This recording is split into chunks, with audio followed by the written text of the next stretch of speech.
esoteriknya, bukan Sunni. Malah itu yang ditegaskan, itu yang membentuk kultur NU yang oleh almarhum Gus Dur dianggap sebagai citranya. Jadi kalau cuma Sunninya banyak modern, tapi kalau karena tasawuf dan esoterisme Syiah itulah yang membuat NU memang la syarika, tidak ada dua, memang unik. Jadi NU itu esoteriknya jelas berwarna Syiah, eksoteriknya berwajah Sunni Syafi'i, bukan Sunni yang selain Syafi'i. Makanya kalau kita baca konon asasinya NU dengan menghormati Kiai Masdar, saya juga NU secara pemikiran, secara kultural. Jadi Maulid Tiba, Barzanji lumayan hafal, Buddha juga biasa. Jadi itu menggambarkan betapa sebetulnya NU itu adalah proses upaya untuk menggabungkan dua jenis ini.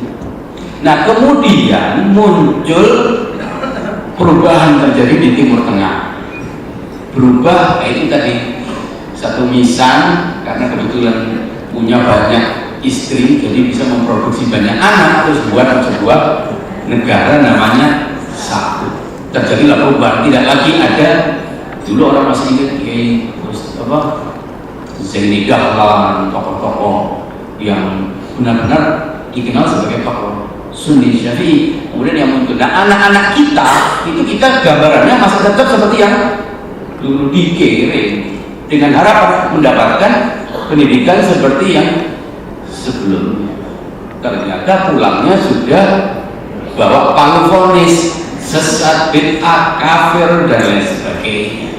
Ada yang, dan itu ada, berarti kita mengalami 3 fase Islam masuk di Indonesia, yaitu yang esoterik, Gujarat, Persia, Cina. Kemudian yang Sunni, Syafi'i, dan yang ketiga yang Salafi, Wahabi. Ini yang terjadi di Indonesia. Terjadilah benturan, dan NU waktu itu bukan organisasi, tapi ya yang mewakili Islam mayoritas di Indonesia. Makanya kemudian kata salaf itu kan dicatut oleh kelompok yang ketiga. Kalau kita tahu pesantren-pesantren NU itu dulu namanya Al-Ma'had As-Salaf. Jadi kalau kita nyuruh salaf itu bukan yang kemarin sore, bukan Ibnu Taimiyah yang baru.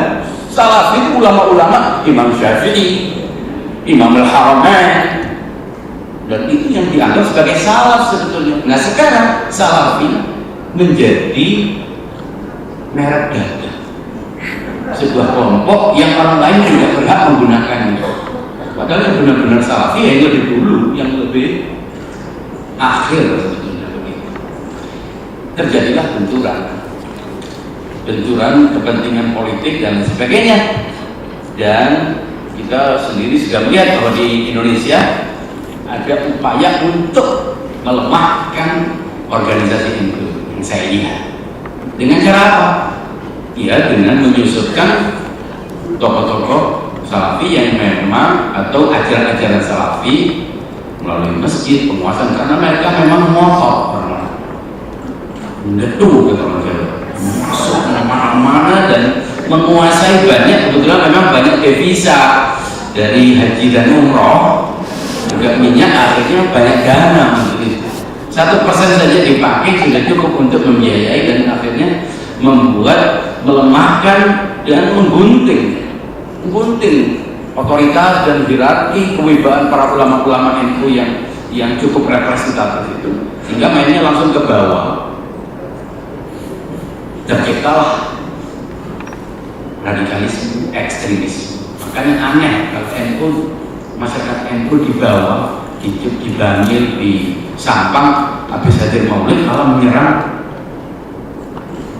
pemukiman Syiah atau menyerang Yapi, karena sama-sama berdiri waktu diam kok tambah-tambah ininya penghormatan kepada zuriat Rasul besar, tapi mempersoalkan ini berarti ada penumpang gelap yang jelas-jelas tidak merepresentasi NU. Kata-katanya jelas-jelas terbuka, apalagi pernyataan itu menunjukkan bahwa sebenarnya itu adalah Syiah minus itu adalah penegasan yang sangat berani. Karena itu juga Gus Dur menghadapi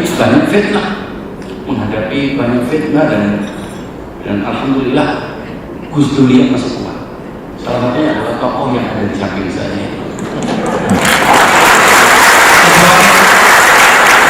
NU Gus Dur, NU yang toleran, NU yang asli. Jangan sampai ada tokoh Al-Bayyinah tiba-tiba duduk menjadi pengurus PBNU, kan lucu gitu.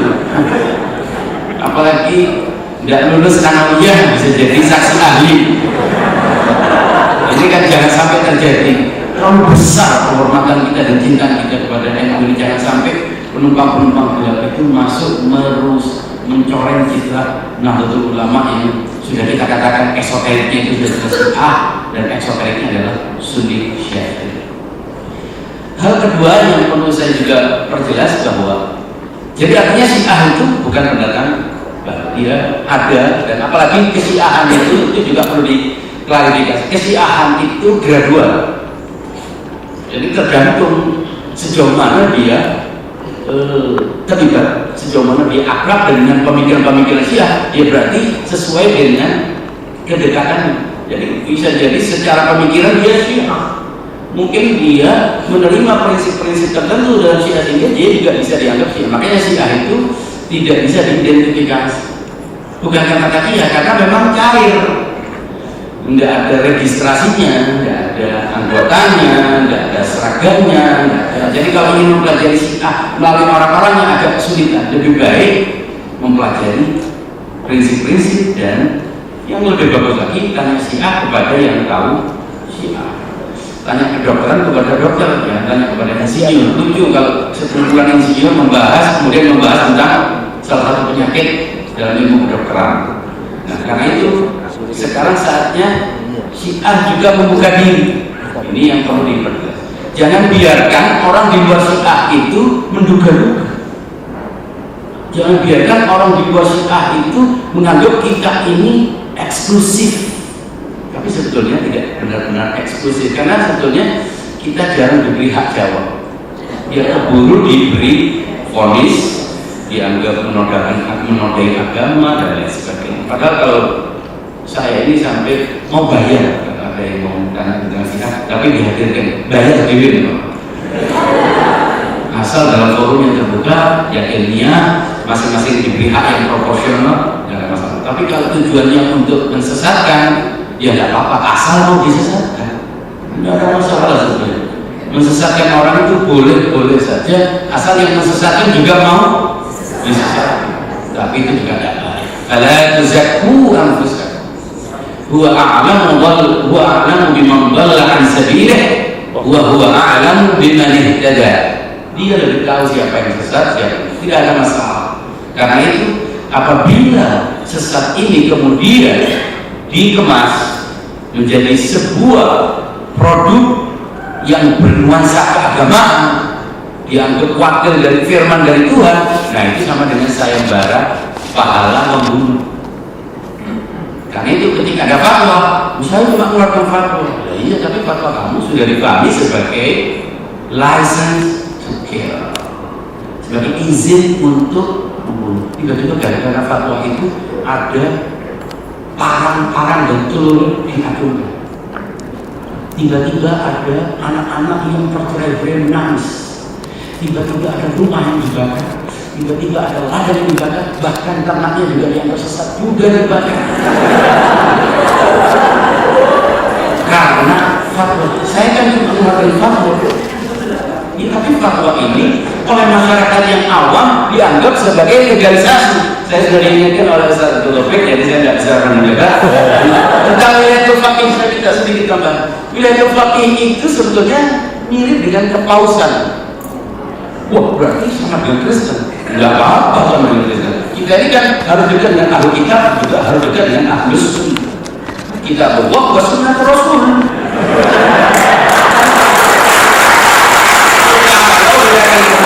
Kita sama dengan kepausan itu artinya bukan setiap orang Katolik itu kemudian kehilangan warga negara. Dia tetap warga negara Indonesia, tapi menyangkut masalah-masalah keagamaan persis sebagai orang-orang Sunni Saudi memanggil Yusuf Qaradawi, apa berarti kemudian dia transnasional? Apa berarti dia bukan warga negara Indonesia? Tidak. Jadi hubungan yang berfak itu adalah hubungan pertanggungjawaban keagamaan yang tidak semata-mata, yang tidak serta-merta otomatis secara niscaya menghilangkan jati diri kita sebagai bangsa Indonesia. Negara Indonesia adalah sebuah konsensus kontrak sosial yang dibangun berdasarkan kesamaan-kesamaan. Jadi kalau ada orang menafikan perbedaan-perbedaan, orang menafikan menganggap beda itu sebagai sesat, berarti dia secara tidak sadar menolak untuk berada dalam kesatuan negara Republik Indonesia yang dibangun berdasarkan kebinekaan dan kerukunan. Dan itu adalah ekstremisme. Itu yang akan melahirkan ekstremisme yang lebih jauh lagi, dari ekstremisme sikap menjadi ekstremisme tindakan. Jangan heran, orang pasti menolak kebinekaan apabila dia menolak ada orang lain berbeda. Jadi kalau orang anti Syiah pastikan bahwa dia memiliki potensi untuk menjadi seorang ekstremis yang menjadi ancaman bagi negara kesatuan Republik Indonesia.